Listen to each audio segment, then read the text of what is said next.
রমজানকে কাজে লাগানোর জন্যে আগে থেকেই প্রস্তুতির প্রয়োজন আছে।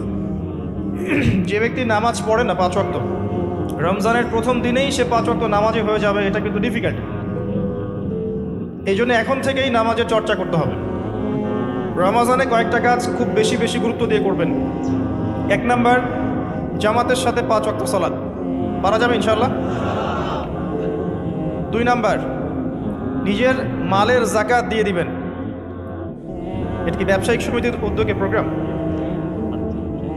নিজেদের মালের যাকাত হিসেব করে মুফতি সাহেবদের কাছে যাবেন, কওমি ওলামায়ে কেরামের কাছে যেতে পারেন, গিয়ে যাকাতের আপনার নিসাব হিসাব করে নেবেন যে আপনার কতটুকু যাকাত এসেছে, এবং এটা দেওয়ার সবচেয়ে উত্তম সময় হচ্ছে রমাদান মাস। যাকাতগুলো দিয়ে দিবেন, আল্লাহ পাক তৌফিক দান করুন। সাদাকাতুল ফিতর দিবেন রমজান মাসে। তারাবির সালাত অবশ্যই অ্যাটেন্ড করবেন, তারাবির সালাত মিস করবেন না। পরিবারের ব্যক্তিদেরকে একসাথে নিয়ে ইফতার করবেন, আলাদা আলাদা করে করবেন না। বেশি থেকে বেশি মানুষকে ইফতার করাবেন, সামাজিকভাবে, রাষ্ট্রীয়ভাবে, সংগঠনের উদ্যোগে বা ব্যক্তিগত পর্যায়ে বেশি থেকে বেশি মানুষকে ইফতার করাবেন। এবং কোরআনুল কারীমকে বেশি সময় দিবেন। প্রতিদিন অন্ততপক্ষে 1 পারা করে তেলাওয়াত করবেন। যারা হাফেজ কোরআন তারা পুরো কোরআন হিফজ আবার চর্চা করবেন। যারা আরও বড় লেভেলে আছেন কোরআন গবেষণা করবেন। 5 ওয়াক্ত নামাজের পরে একটা করে হাদিস পড়ার চেষ্টা করবেন মসজিদের মধ্যে। আসর থেকে মাগরিব এই সময়টুকুর মধ্যে, আসরের নামাজের পরে মসজিদ ভিত্তিকভাবে দার্সের ব্যবস্থা করবেন, তালিমের ব্যবস্থা করবেন। 30 দিন 30টা আলাদা আলাদা টপিকে কথা হবে, জনগণ জানতে পারবে। পারা যাবে? ব্যবসায় এই মাসে খুব বেশি লাভের চেষ্টা করবেন না, পরকালীন লাভের চেষ্টা করবেন। সিন্ডিকেট করে দ্রব্যমূল্যের দাম বাড়িয়ে দিবেন না। চেষ্টা করবেন মানুষকে আরও সহজ করে দেওয়ার জন্য। যারা খাবারের ব্যবসা করেন রমজান মাসে বেশি বেশি মানুষকে খাবার খাওয়াবেন, আল্লাহ বরকত দিবে ইনশাআল্লাহ। কাপড়ের ব্যবসা করেন, বেশি থেকে বেশি মানুষকে কাপড় দান করবেন রমজান মাসে।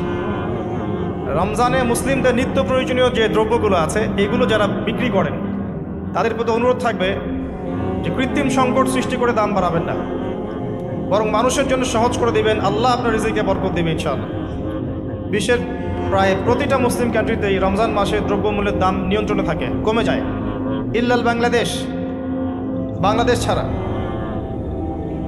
কিন্তু আমরাই 90% মুসলিমের দেশ। এই মাস লাভের মাস, পরকালীন লাভের মাস, দুনিয়ার লাভের মাস নয়। বরং রমজান আসার আগেই পুরো মাসের বাজার এবং ঈদের শপিং করে ফেলে দিবেন। রমজান মাসে বেশি বেশি মার্কেটে যাবেন না, এবং স্ত্রী সন্তানদেরকেও বেশি বেশি মার্কেটে যেতে দিবেন না। বরং এই মাসে পর্দা আরও বজায় রাখার চেষ্টা করবেন। রাস্তার মোড়ে মোড়ে যে হোটেলগুলো থাকে, হোমটা হোটেল, এই হোটেলের মালিকদের প্রতি নসিহত থাকবে যে আল্লাহকে ভয় করেন। হোটেলের বাইরে লিখে দিবেন মুসলিমদের জন্য খাওয়া আমার হোটেলে জায়েজ নাই। এটা করবেন, ঘোমটা না দিয়ে ওখানে লিখে দিবেন যে আপনি মুসলিম হয়ে থাকলে আল্লাহকে ভয় করুন, আমার হোটেলে মুসলমানদের জন্য আলাদা করে খাওয়ার কোনো জায়গা নাই রোজা রাখা অবস্থায়। সেলুনে আছেন যারা, সেলুনে লিখে দিবেন রমজান মাসে আমি দাড়ি কাটি না, কমপক্ষে লিখে দিবেন যে আমার দোকানে দাড়ি শেভ করা হয় না। রমজান মাসে আল্লাহওয়ালা হয়ে যান, লাআল্লাকুম তাত্তাকুন, তাকওয়া অবলম্বন করতে হবে। কিছু টিপস বলে দিলাম। সবচেয়ে বড় কথা হচ্ছে মানসিক প্রস্তুতি।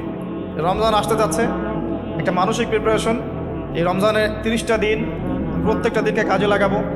প্রতিটা দিন আমি কোরআনের কিছু অংশ পড়বো, হাদিস কিছু পড়বো, 2টা কথা মানুষকে দাওয়াত দিব, ইফতার করাবো মানুষকে, সাধ্যমতো দান সাদাকা করবো, তারাবির সালাতে হাজির হব, কোরআন খতম দিব। এই কাজগুলো করতে কি সরকার বাধা দিবে? প্রশাসন বাধা দিবে? এগুলো আমাদের হাতে আছে। আল্লাহ পাক আমাদের সবাইকে তৌফিক এনায়েত করুন, আমিন। আর এই রমজান মাসে বেশি বেশি খাওয়া এবং দুনিয়াবি কাজে অপচয় করবেন না। সারাদিন রোজা রেখে যদি ইফতার করতে 20টা আইটেম নিয়ে বসি আমাদের পুরান ঢাকার মানুষের মতো, তাহলে অবস্থা খারাপ। রমজানের আধ্যাত্মিকত্ব নষ্ট হয়ে যাবে। কথা কি বুঝতে পারছেন? রোজা রেখেছে আলহামদুলিল্লাহ, ইফতার করার জন্য কি 20টা আইটেমের দরকার আছে? 10টা আইটেমের দরকার আছে? এই যত বেশি ইফতারে খাবে মানুষ তত বেশি সে অসুস্থ হয়ে যাবে, এবং তারাবি অন্যান্য ইবাদতগুলো ঠিক মতো করতে পারবে না। আমাদের ক্ষেত্রে দেখা যায় যে সেহেরি আর ইফতারে আয়োজন দেখলে মনে হয় এটা আমার জীবনের শেষ খাওয়া হবে না। কথা বুঝতে পারছেন? এই স্বভাবগুলোকে চেঞ্জ করতে হবে। আল্লাহ পাক তৌফিক ইনায়েত করুন, আমিন। এবার আসেন, মেরাজে যাওয়ার আগে আমরা রাসূলুল্লাহ সাল্লাল্লাহু আলাইহি ওয়াসাল্লামের জীবনীর সামন থেকে আসতে চাই। আর আমি যে কথাটা বলতে চেয়েছিলাম সেটা হচ্ছে, রমজান আসার আগেই নবী সাল্লাল্লাহু আলাইহি ওয়াসাল্লামের জীবনী একবার পড়ে শেষ করবেন, ওয়াদা করেন। হাত উঁচু করেন, হাত নামান। সবচাইতে সেরা বই আমার কাছে জীবনীর উপরে, নবী সাল্লাল্লাহু আলাইহি ওয়াসাল্লামের জীবনীর উপরে অনেক বই আছে, তবে আমার কাছে মনে হয় সবচেয়ে বেস্ট বইটা হচ্ছে আর রাহিকুল মাখতুম। নাম মনে থাকবে? রাহিকুল মাখতুম, আল্লামা সফিউর রহমান মোবারকপুরি রাহিমাহুল্লাহ, যিনি এই সাবকন্টিনেন্টের মানুষ ছিলেন, তিনি বইটা লিখেছেন এবং বইটা 1182টা বইয়ের মধ্যে প্রথম স্থান অধিকার করেছে। 1182টা বা 83টা বইয়ের মধ্যে এই বইটা প্রথম স্থান অধিকার করেছে এই সৌদি আরবের কম্পিটিশনে। তো এই বইটার যে প্রাণবন্ত সিরাতের বই আমি আসলে পড়িনি, আর অনেক সিরাতের বই আছে এবং আমি অনুরোধ করব সিরাতের বেশি বেশি বই কিনবেন। একটা সিরাতের বইয়ে সব তথ্য হয়তো থাকবে না, এখানে ভেরিয়েশন আনতে হবে আপনাকে, বিভিন্ন সিরাতের বই কিনবেন। কিন্তু আর রাহিকুল মাখতুম বইটা মাস্ট বি পড়ার চেষ্টা করেন। রমজান মাস আসার আগেই বইটা শেষ করবেন, ওয়াদা করেন ইনশাআল্লাহ। আল্লাহ পাক তৌফিক দান করুন। এবং রমজান মাস আসার আগেই কোরআন তেলাওয়াত শিখে নেবেন, ওয়াদা করেন। আগামীকাল থেকেই প্রয়োজনে স্থানীয় মসজিদে যিনি ইমাম আছেন, মুয়াজ্জিন সাহেব আছেন বা মাদ্রাসা শিক্ষকরা আছেন, তাদের কাছে যাবেন। 1 থেকে 2 মাসের বেশি সময় লাগার কথা না আপনার তাজবিদ শিখতে। সবার তো শিখলেই বিশুদ্ধ হয়ে যাবে না, পড়তে পড়তে পড়তে পড়তে একটা পর্যায়ে আপনার মুখের মতো জড়তা আল্লাহ কাটিয়ে দিবে, তখন আপনি ইনশাল্লাহ ফ্লুয়েন্টলি পড়তে পারবেন। কিন্তু শিখতে, নিয়মকানুনগুলো শিখতে 1 থেকে 2 মাসের বেশি লাগার কথা না। আর আমি জানি আপনারা জীবনে অনেক কিছুই পড়েছেন, আপনারা জীবনে এসএসসি, এইচএসসি, অনার্স মাস্টার সব করেছেন, বিবি এমবিএ করেছেন, ডক্টরেট ডিগ্রি অর্জন করেছেন, মেডিকেল সায়েন্স পড়েছেন, কঠিন কঠিন সাবজেক্ট পড়েছেন, বাংলা সাহিত্য পড়েছেন, উপন্যাস পড়েছেন, শরৎচন্দ্র, বঙ্কিমচন্দ্র, হুমায়ুন আহমেদ সব পড়ে শেষ করে ফেলেছেন। রবীন্দ্র নজরুল তো শেষ আগেই।